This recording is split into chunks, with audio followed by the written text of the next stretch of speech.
at the moment.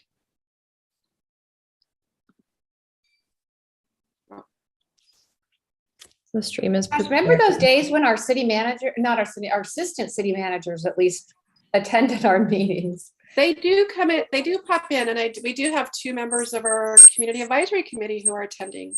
Okay, good. Very good. Yeah. We are ready to start. We're live on YouTube and we are recording. Very good. All right. I'm going to call the Clean Energy Alliance Board of Directors special meeting to order. It's April 21st, 2022 at 2 p.m. Madam Clerk, could you please call the roll? Member Insto? Here. Member Musgrove? Member Acosta? Here. Vice Chair Drucker? Here. Chair Becker? Present. Thank you. All right, we are on to the flag salute. And since we're virtually in Carlsbad, could Board Member Acosta lead us, please? Happy to. If you'll put your hand over your heart, if you like to stand, you can, but we often don't on virtual. And recite with me. I pledge allegiance to the flag of the United States of America and to the republic for which it stands, one nation, under God, indivisible, with liberty and justice for all. Thank you. Very good. And that was smooth. The flag came on and went off. Very good. All right, any board member comments or announcements? I'd like to Yes, make please. a comment. Thank you, Chair Becker. I just wanted to congratulate our CEO for a fabulous performance yesterday at the Carlsbad Chamber of Commerce Green Business Expo. She probably has it in her comments to talk about later, but I just wanted to say how great it was to have the Clean Energy Alliance booth there outdoors at the flower fields and to see people stop by and ask questions and be very engaged. So I just wanted to congratulate her and all of us for a really great outreach event. Thank you. Yes, second that. Thank you so much. Do so much for us. And I'd also like to welcome the member from San Marcos. Board Member Walton is with us. So we can. I am. I'm Yes. pinch hitting for Ed today. So Yes, perfect. Gotcha. In off the bench. Good job. Yep.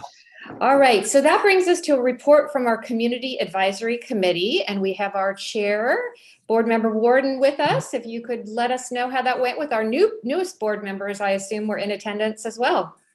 Yes, thank you very much. We had a great meeting. All the new members were in the house, and boy, have we got a powerhouse. We've got some really talented people. So those of you in Escondido and San Marcos, thank you very much for sending us a great group. What we did was we had everybody introduce themselves and tell a little bit about themselves to get to know each other. Then we went over the budget materials that the board had reviewed at your last meeting so that the advisory group was up to speed on where the money comes from and where it goes. And Barbara was very good at answering questions that anybody had about that issue. And then we also talked about the new positions that Barbara had recommended bringing on and answered questions about that. And then we had a general discussion, and I think a fair summary is that the group was very supportive of the goals and priorities that are in the work plan and that the board has set. And they can't wait to get going and actually do something that's constructive. So I hope that as a board, we will call on them whenever they can help because they're ready to help. That's about it. Very good. Thank you so much for that. And, you know, maybe at things like those farmers markets or any of these green expos, we maybe should have thought about that. And if anybody else could have attended, we'll think of that for next time. So good idea. Yeah. All right, great. I know we don't have any presentations today, and so we're on to public comment. And Madam Clerk, could you please just read how the public can orally participate with us today? Certainly. Members of the public can provide public comment as follows. You can participate in the meeting by providing oral comments either online by using the raise hand function and speaking when called upon, or using your telephone by pressing *9 to raise your hand and speaking when called upon. Very good. And if I don't remember on each of the items, can you just remind me if we have any public comments? But I'll try to remember to ask you. I'm happy Thank you to. so much. All right, so we have 3 sets of meeting minutes, and do I have a motion to approve those minutes? Vice So Chair Duke? moved. Okay, all right. Insco second. Thank you. Call for the vote. Member Acosta, Yes. Member Walton, I'll abstain since I wasn't a member at the last meeting. Member Insco, Yes. Vice Chair Druker, Yes. and Chair Becker. Yes. Motion carries. Thank you. All right, consent calendar. We have 1 item on the consent calendar. Would anybody have any comments, or else I'll entertain a motion to approve? So moved. Second, Acosta. Thank you. Call for the vote. Member Insco, Yes. Member Acosta, Yes. Member Walton, Aye. Vice Chair Druker, Yes. and Chair Becker. Yes. Motion carries. Thank you. All right, our new business today, my favorite part where we get reports. Our first report will come from our Madam CEO. If you can take it away. Thank you, Chair Becker. And yes, I want to echo the comments and thank Board Member Acosta for the nice comments and echo her sentiment that event was wonderful. It was great to see people and talk to people in person and be able to engage. There was a great turnout. I think the weather played a large part, but the nice thing about that event is that it's it's in a place that's open to the public. So we had some public coming through as well as chamber members, and had a chance to just talk to people who we would not maybe have talked to ordinarily. And we had a little solar powered flashlight, keychain flashlight that we were giving out that's branded with Clean Energy Alliance. Spoke to number of people from Carlsbad who were very engaged and happy that we are their service provider, and only spoke to one person who was not, I say not our top fan, but tried real hard to, talk to him about our benefits, and they couldn't really say anything negative about the achievements that we've actually achieved so far to date. Also spoke with folks that are residents or had businesses in Oceanside and Vista, and very excited to hear they're considering. And then also from Escondido and San Marcos, very excited and can't wait for us to start serving them. So it was a great event. I think we spoke to maybe between 70 and 100 people at our booth. And I had with me one of our representatives from Trepepi Smith, Alison Torres, who did an amazing job at helping with talking to the public. So that was very exciting. So speaking of expansion, we're working on making efforts now towards our expansion and planning to serve in the cities of Escondido and San Marcos. We're scheduled to begin serving in April 2023, but we have a number of steps along the way that we need to accomplish. Our first major accomplishment is our implementation plan amendment that has now been certified by the California Public Utilities Commission. So very excited about that. That's the official stamp that says, yes, you can move forward. We've begun, we're in the midst of finalizing what's known as our year ahead resource adequacy filing with the California Public Utilities Commission. We are including the anticipated energy that's to be used in the cities of Escondido and San Marcos next year. And that will be submitted to the PUC this week, actually tomorrow. So that's our first procurement related action with regards to serving Escondido and San Marcos. In July, we will get those resource adequacy requirements back from the PUC, which then sets the stage for our procurement obligations. In August, which somehow that got deleted, we then are working diligently to enter into contracts and fulfill our requirements with regards to resource adequacy. And for those who aren't familiar with that term, resource adequacy is the program that the PUC has established to ensure grid reliability. It's to ensure that when it's the hottest time of the day, in the middle of the summer, when everyone's turning on their air conditioners, that there's sufficient electricity to meet that demand. And that's through this resource adequacy program.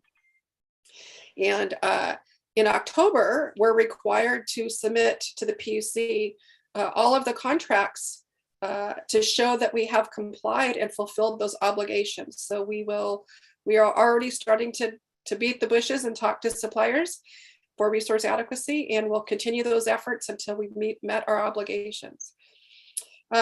We intend to begin our marketing and outreach efforts towards the fall time period for Escondido and San Marcos.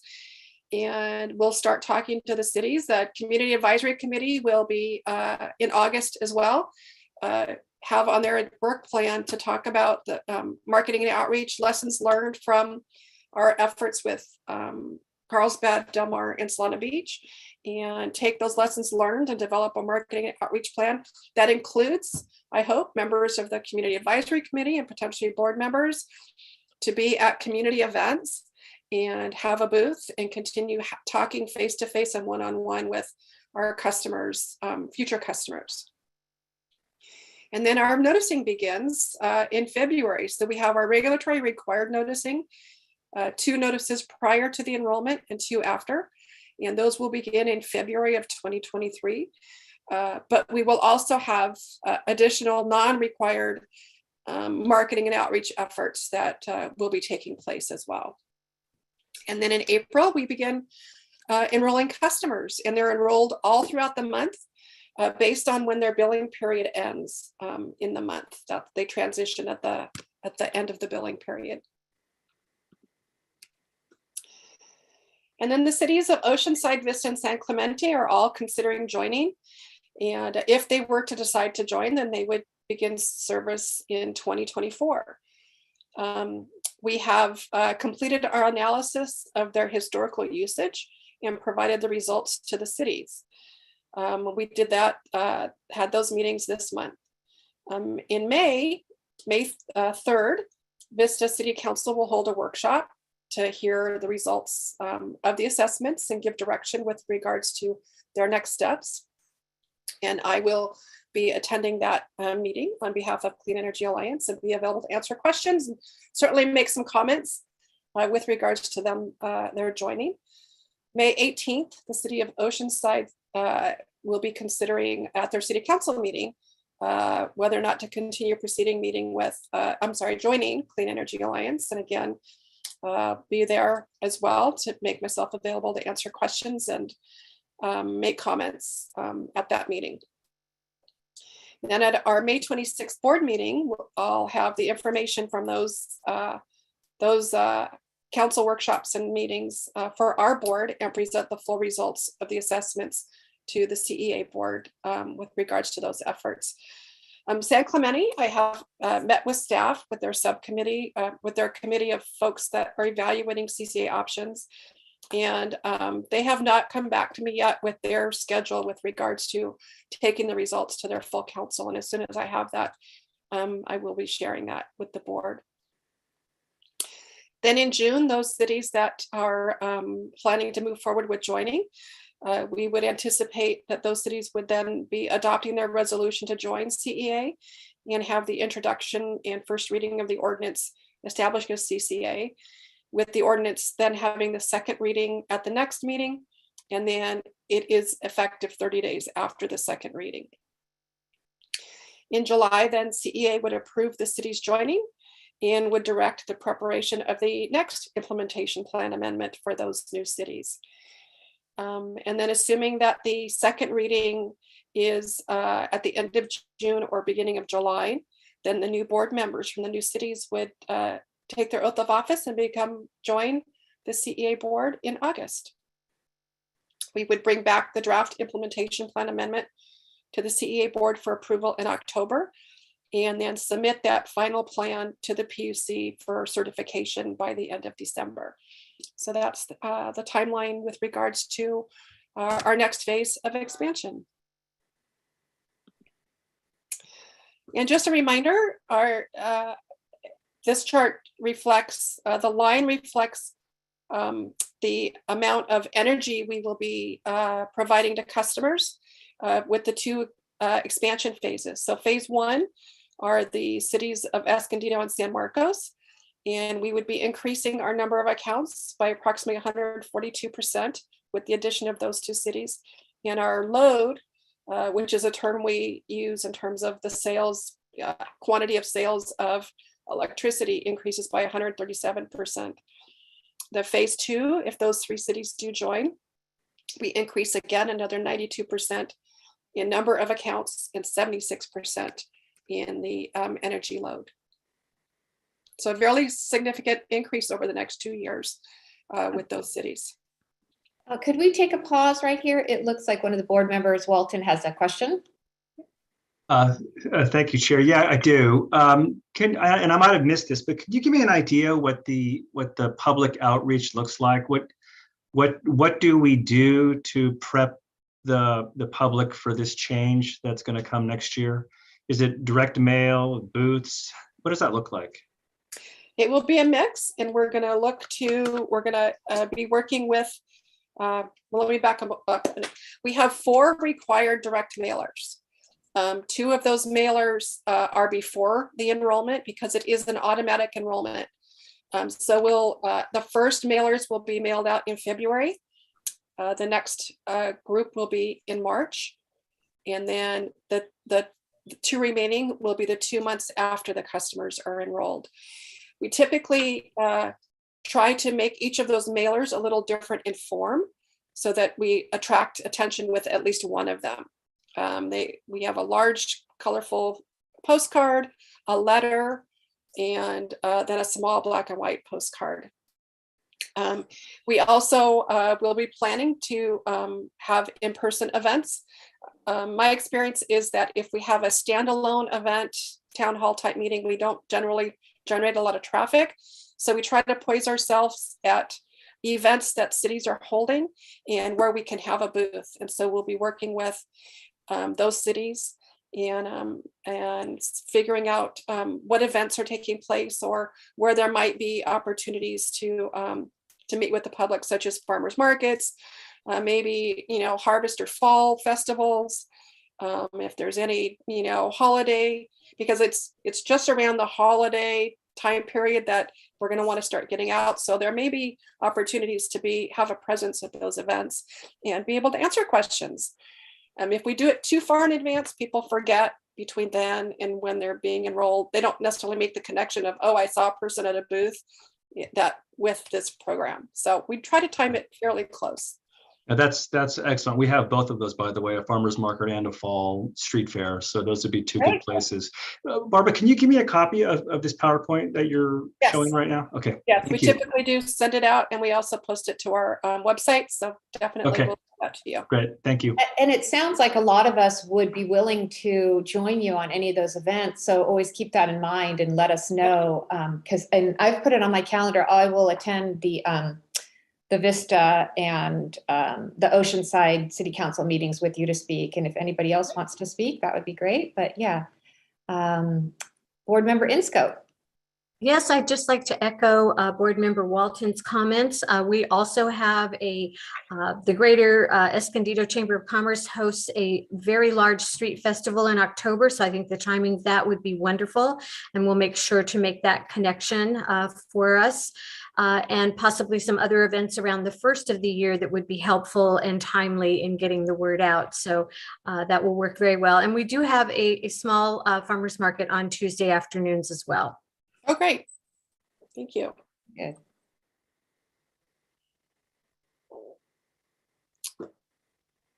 Okay.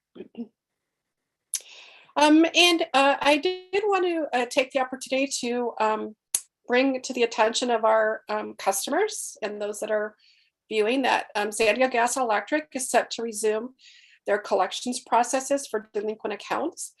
The Public Utilities Commission had previously directed suspension of collections as part of the COVID-19 consumer protections. Those suspensions were lifted by the PUC in September of 2021.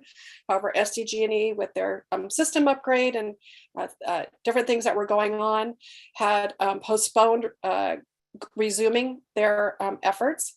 They do plan in the next few months to start those processes. They will begin with outreach to potential affected targeted customers and letting them know that the collections processes will resume. I do want to make sure that the public is aware that there are a few different payment assistance programs that are available. And if anyone, is having any trouble paying their electric bill, and we know that SDG&E rates did go up significantly here in the beginning of the year, and need just some more time or payment arrangements, there are quite a number of different assistance programs available. And please, take the opportunity to contact SDG&E to learn about payment assistance programs.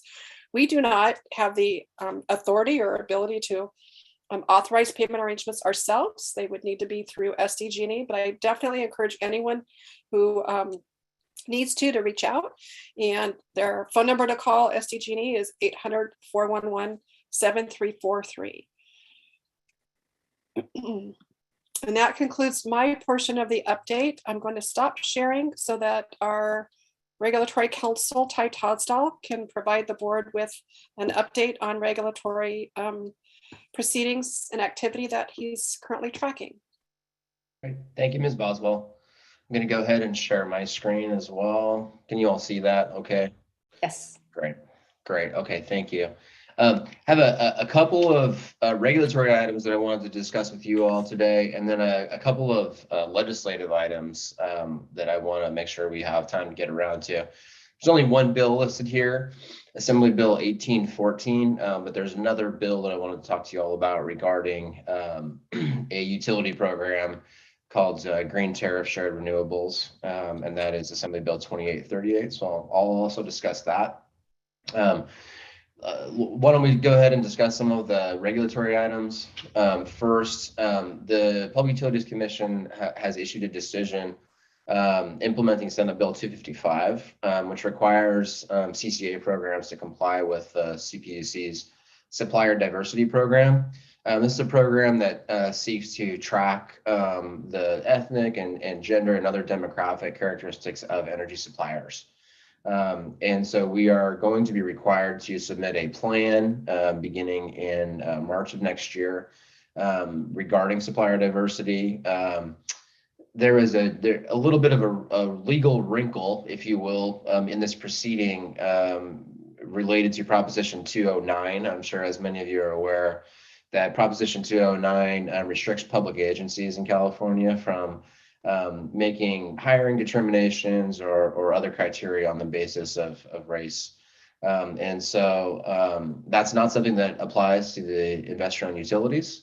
So that needed to be taken into consideration, and the decision does reflect the limitations on public agencies due to that proposition.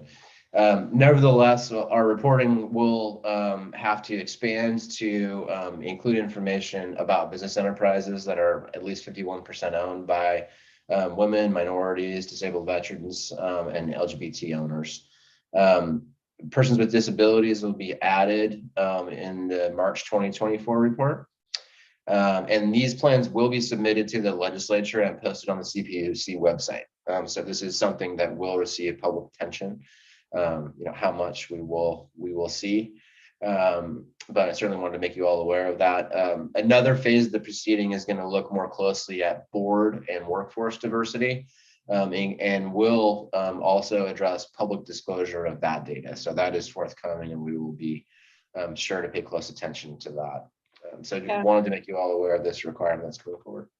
Yep, and if I could just jump in here real quick, if you don't mind, Mr. Todsdal, one of the positions that will be brought forward for board consideration for next fiscal year will have responsibility for developing and implementing this program and then tracking to ensure we're in full compliance with the requirements of SB 255. Thank you, Ms. Boswell. If there are no further questions about that decision, we'll move on to talk about a couple of others. We finally did get a proposed decision on an emergency resource order that had been issued back in 2019. This decision ordered all SDG&E and the other utilities and CCA programs that were in existence at the time to purchase 3,300 megawatts total system resource adequacy, which is a certain type of resource adequacy that is required to be purchased by the Public Utilities Commission. And CEA, as you all know, was not in existence at that time when this decision came out. And so we weren't named in the decision, didn't receive, and weren't named as a load serving entity that needed to go purchase this amount of RA. And that can pose problems for us when there's an order that we're not named in, because our customers need to be served, and the order is essentially applicable to us anyway in terms of requirements. So long story short, if we don't have an allocation, a lot of those costs can end up in our exit fee, our PCIA charge. So we have been asking for an allocation. We've been collaborating with STCP, who was in the same boat on this one, and we finally did get a decision on this. Granted, 2.5 years later, but nevertheless, we did finally get a decision on this. And the proposed decision instructs us to contract with SDG&E for the market value of the resource, and then if there's any excess, that will be charged to the PCI. So this is a good outcome. There is some disagreement about this still, and so we will be submitting comments on this proposed decision, and we have been, continuing to press our case on this one. So. And just briefly, here are the next steps on this. The comments were due on April 18th. Commission vote is on May 5th coming up. So we'll know some more details in July. So we will keep you posted on this one as well. Another utility portfolio related issue that I wanted to mention to you all. And let me provide briefly a little bit of background on this one. Our trade association, CalCCA, has been engaged in a long-term effort to reduce the PCIA charge to CCA customers. That effort has involved looking specifically at the utility portfolio to see if there are contracts that can be sold off or assigned, is the legal term, to CCA programs. In other words, the concept being to shrink the size and value of the portfolio, which is an input into the PCIA charge, and would tend to reduce the PCIA charge. We did make some headway with this. We got a decision that provided this market voluntary allocation market offer process, which we've talked to you all about a couple of times, the VAMO. And sorry for the bad acronyms, I don't make them up. But that process was restricted to RPS resources. Importantly, it did not include resource adequacy, which is a costly item for utilities and CCA programs to procure. And it didn't include other GHG free resources that we could use. And so we've been trying to figure out if we can get an approval for a allocation process that includes every type of resource, including RA. So one of the things that was done in this regard was that CalCCA filed a petition for rehearing on that decision. That restricted the resources just to RPS resources. And that petition was just denied. So those are, I think it's fair to say at this point anyway, and this may change, but our efforts to deal with the utility portfolio and our initiatives there, I think are at an end, at least in terms of these initiatives that we undertook, that started a few years ago, back in 2016, 2017 time period. So I think there's some, we'll continue to obviously work on the PCIA, but I did want to just mention that this particular initiative is really at an end. So I want to mention that. Moving on to talk about a couple of legislative items, and one is directly related to the last item we talked about, related to the PCIA. And I'll get on to that. There is a bill that was introduced, sponsored by CalCCA, Assembly Bill 1814. That would have permitted CCA programs to apply for and obtain funding for transportation electrification projects in their service territories. As I mentioned, Cal CCA sponsored this bill. Would have put CCA programs on an equal footing with the utilities in terms of getting transportation electrification projects funded. This bill was introduced. It promptly got an opposition letter from the Coalition of Utility Employees and the State Association of Electrical Workers. And the letter has some pretty negative viewpoints regarding CCA programs that I wanted to share with you all. It states that transportation electrification is already being conducted in CCA service territories by investor-owned utilities. So there's no need for CCA programs to obtain transportation electrification funding. It states that thousands of electrical workers will be displaced, which is, I think, a difficult claim to substantiate. And it states that CCA programs were created to procure energy and, quote, market themselves and are not mini utilities. So a pretty negative view of CCA programs coming out of the, from these labor organizations. And after this opposition letter, the members of the committee, the first committee that this was sent to, the Utilities Committee, my understanding is that they voiced concern about this bill, and the bill is now dead.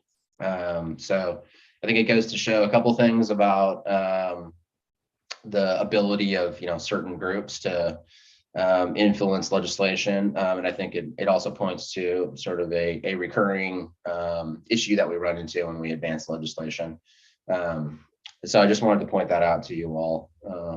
Unfortunately, it looks like this bill is not going anywhere this session. So think about that for another session. So I did want to talk to you about another subject, another bill that I don't have listed here. Don't have a slide for you all. But that bill, and that's because there's been a couple of developments related to it. And you all have previously expressed interest in taking some actions individually or as a group when there's legislative activity related to our work. So I wanted to mention that there is a bill, AB 2838, that has currently been introduced into the Assembly. It authorizes the investor-owned utilities to shut down their green tariff shared renewables programs, and would permit the outstanding costs to be recovered from non-participating ratepayers. The problem with this bill is that there's only one utility that's seeking to shut down its green tariff shared renewables program, and that utility is SDG&E. They have done a couple things, I think, with their program that put it on, not the best footing. They did rely on older contracts that were higher priced for their pool of contracts, instead of taking advantage of kind of newer, lower priced contracts. And then they also had undercollections in the account associated with this program. And inexplicably, they didn't request to recover those. So there's an undercollection of about $2 million that's outstanding out there. So SDG&E is basically asking the legislature to authorize the Public Utilities Commission to charge our customers for the cost of this failed program. And so I wanted to let you all know that this bill was advancing. It is going to go to the Appropriations Committee. It was approved in the Utility and Energy Committee. And then after Appropriations Committee, it will go to an Assembly floor vote. So I just wanted to alert you all to this, and happy to answer any questions about that item or any of the other proceedings or bills that I presented. Save the best for last, did you? I did. Yeah. So does it also charge the customers that are SDG&E customers that are not green? It's not clear. The customers who would be on the hook is the term that's used as non-participating customers. That could be defined in a couple of different ways. That could be defined as customers that are with SDG&E and with the CCA programs. It could be defined as customers that are just with SDG&E. So that part is vague. I just cannot imagine a failed program being thrown onto us. I'm surprised by that. The other thing I was going to say, as far as the issue, when you talked about the PCIA issue, we have been talking to SDG&E about taking over some of their RA contracts as well. So that should be another way around that, right? So in those. Absolutely right, Chair Becker. I mean, some of the issues that we have around the PCIA could be resolved by contracting with SDG&E for those resources whose costs are inputs to the PCIA. Yeah. And so you essentially take those contracts out of the pool of PCIA eligible costs, and you can reduce the charge in that manner. So we have to still be nice. Okay. All right. I see 2 questions. Vice Chair Drucker. Yeah, just whether or not we should be sending an official letter to our assembly members that represent Del Mar, Solana Beach, Carlsbad, San Marcos, Escondido, opposing this bill, green tariff bill, and probably get that to them as quickly as possible so that we can, if it does come up between now and the end of the year, which will be June 30th or so, we're on record. So I think it would make sense for us to draft such a letter and get it off to our assembly members. I think that would be helpful, Member Drucker, and I would also add that I was taking a look at the assembly districts and representatives on our, this board are located in 3 different assembly districts. And so I think that is helpful when doing outreach of this sort, to keep in mind that we've got 3 different assembly members to engage with. Okay. If I could, Chair Becker, if I could just ask our general counsel, since this particular bill we have the regulatory update on the agenda, but this wasn't specifically itemized. Can the board give direction, or does it need to come back? The board could ask for it to be brought back. So if we want to request that something's drafted to be looked at and make a decision on at our next meeting, we could do that. Okay, and as a follow-up, the board has adopted a legislative and regulatory platform policy that outlines specific positions, and under that guidance, would it still have to come back for specific approval of the letter, which we can do let me stop there. Mr. Tosdahl, do you know the timing of this bill and when we would want to get a letter in? Yeah, Ms. Boswell, I think that if we were, I think sooner is better than later, but we're not up against any specific floor vote deadline. Hasn't been scheduled for floor vote yet. Still has to go through the appropriations committee. So I don't think we're under any immediate pressing deadline. Okay, so if it came back at the special meeting May 19th or a regular meeting May 26th, that timing. Yeah. Okay. Board Member Inscoe? Yes, I would just like to echo Vice Chair Drucker's call for a letter, and also to ask Ty if there's any precedent for this sort of action previously in the assembly. Yes, the utilities have a very active legislative agenda, Member Inscoe. And there have been a number of occasions in which, they sought, we would characterize this as cost recovery. They've sought cost recovery through legislative means. So there's certainly precedent for that. In terms of precedent for this specific type of program recovery, nothing really comes to mind that matches up with these circumstances. But we have certainly seen the utilities go to the legislature and get favorable legislation that permits them to recover costs for any number of things. Well, that certainly speaks to the urgency perhaps then of getting that letter ready. Thank you. And Madam Clerk, do we have any public comments on this item? Sorry, we have no request to speak. All right, thank you. All right. Thank you so much for those reports. A little depressing at the end there, but I know you got to do it, so. All Well, right. I do endeavor for happier endings in future reports, Chair Yeah. Becker, so I'll do my best. Let's mix it up a little bit there. All right, very good. Okay, that brings us to item number 3, and I'm going to turn this over to our CEO. Thank you, Chair Becker, and I'll share my screen for a brief presentation on this item. So the item for board consideration is the recommendation for the board to appoint a 2-member ad hoc subcommittee for the purpose of reviewing and making recommendation to the board for general counsel selection.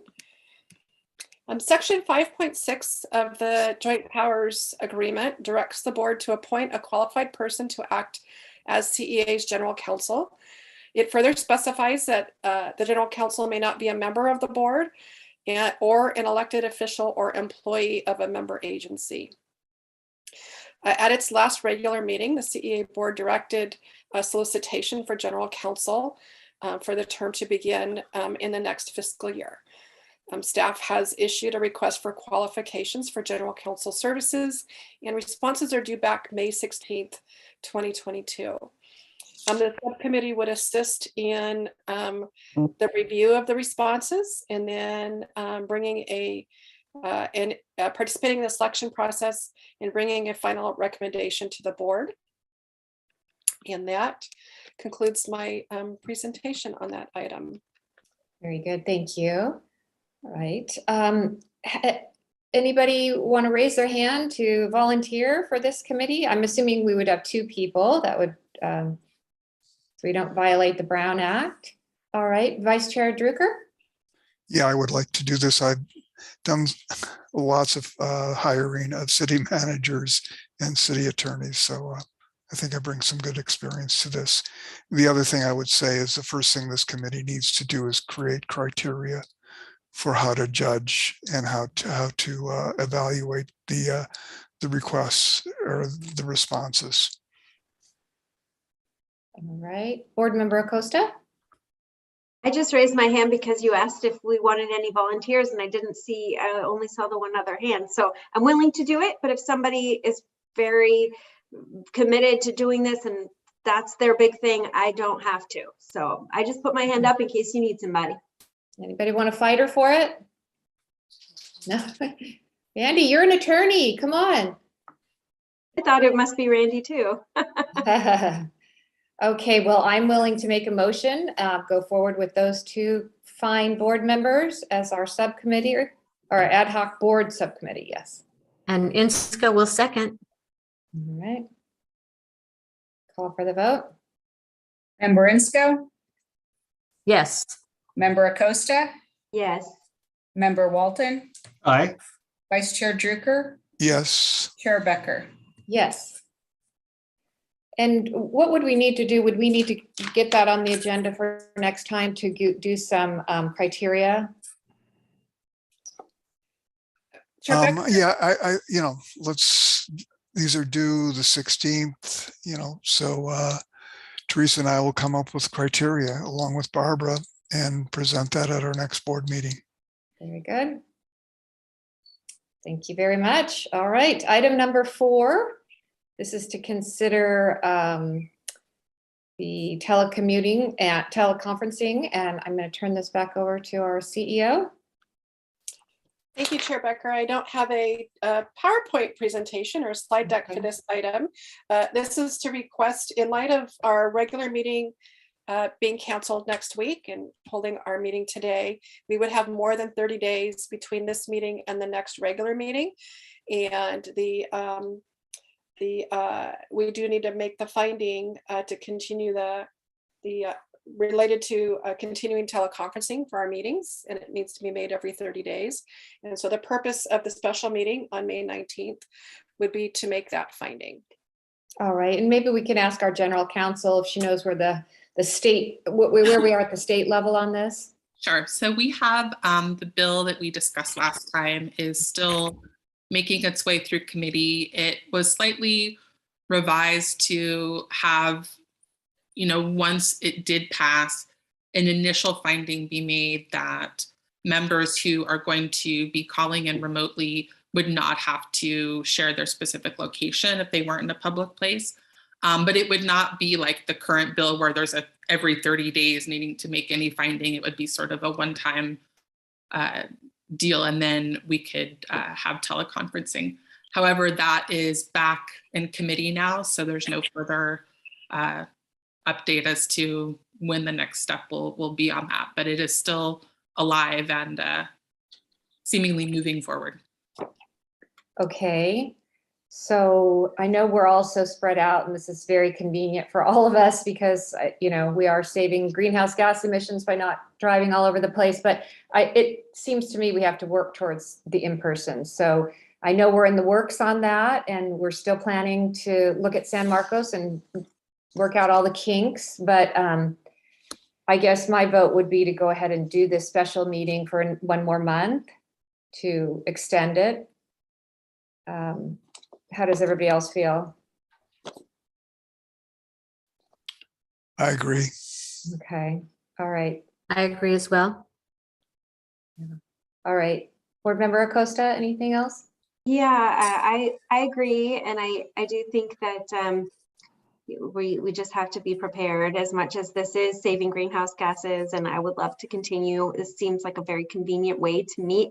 I do think we have to be ready. And I know that we got the estimates and we spoke with City of San Marcos. So I do think that it's coming. So maybe, one more month we might be able to make the findings, but I hope it's coming, because I don't want to have another surge or a new variant or have more Right. people. Yeah. So, Yeah, just for your information, the city of Del Mar has decided to wait till September to have its first public council meeting. We were going to do June, but we moved it to September because it was only really 4 meetings that would be affected. That's really good to know. I didn't know that. I know we went back at the city of Carlsbad. We went back at the beginning of March, and I thought that we were one of the later cities to go back to in-person meetings. But we do have a lot of safety precautions that we continue to maintain, including the plexiglass dividers on the dais and seat spacing and outdoor seating for overflow seating, since we only have, I think 24 seats available inside because of the spacing where we mark off seats. So it's interesting to see what other cities in our region are doing. I thought we were one of the later ones, and one of the more cautious ones, but it sounds like Del Mar is a lot more cautious. Yes.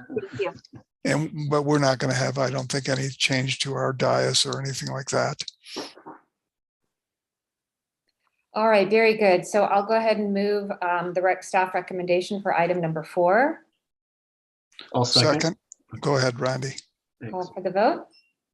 Member Acosta, Yes, I just wanted to also say, if you didn't know, to send your regards to my colleague, Councilmember Norby, who did test positive for COVID, and he's out this week. We'll go. Member Insco, Yes. Member Walton, Aye. Vice Chair Drucker, Yes. Chair Becker. Yes. Motion carries. All right, board member requests for future agenda items.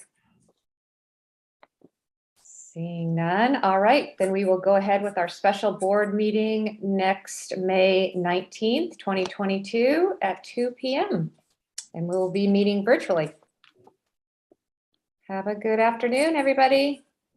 You too. Thank Good you. afternoon and Bye. good weekend. Thank you all. Thank you. We'll Be see you. well.